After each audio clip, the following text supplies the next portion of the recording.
તો ઉત્તર ગુજરાતમાં ખાબકેલા વરસાદે ખેડૂતોની મુશ્કેલી વધારી। મહેસાણા અને પાટણ જિલ્લામાં ખેડૂતોને ભારે નુકસાન। ભારે વરસાદથી મહેસાણા જિલ્લાના ખેતરો બેટમાં ફેરવાયા। ખેતરોમાં 2 થી 3 ફૂટ સુધીના પાણી ભરાતા નુકસાનીના દ્રશ્યો। તો બહુચરાજીના ચંદ્રોડા, સુરત સહિતના ગામડાઓમાં પણ નુકસાન। શંખેશ્વરના લોબિયા, વાગોસણ, કુકરાણા સહિતના ગામોમાં નુકસાન। ખેતરો બેટમાં ફેરવાતા ખેડૂતોને ભારે નુકસાન। ઉત્તર ગુજરાતના આ દ્રશ્યો છે, જોઈ શકાય છે કઈ રીતે અહીં પાણી ભરાયેલું છે। ભારે વરસાદ ઉત્તર ગુજરાતમાં ખાબક્યો છે, જેના કારણે ખેડૂતોની મુશ્કેલી વધી ચૂકી છે। ખાસ કરીને ઉત્તર ગુજરાતમાં જે રીતે વરસાદનું આગમન થયું છે, વરસાદના કારણે અનેક ખેતરો પાણીમાં ભરાઈ ગયા છે। મારી પાછળના આ દ્રશ્યો જોઈ શકો છો। આપ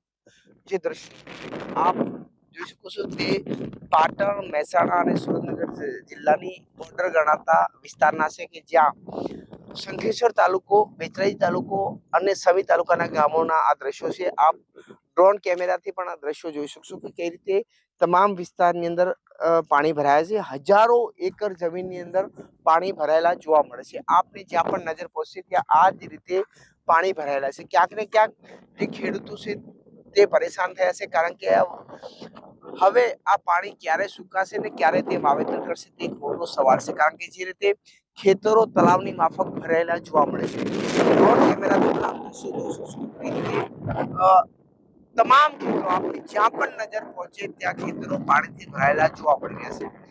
જે રીતે સમી તાલુકાના કુકરાણા સહિતના જે ગામો છે, તેમજ શંખેશ્વર તાલુકાના ઓરુમાણા, વાગોસણ, બિલિયા સહિતના જે ગામો છે ત્યાં આ પરિસ્થિતિ છે।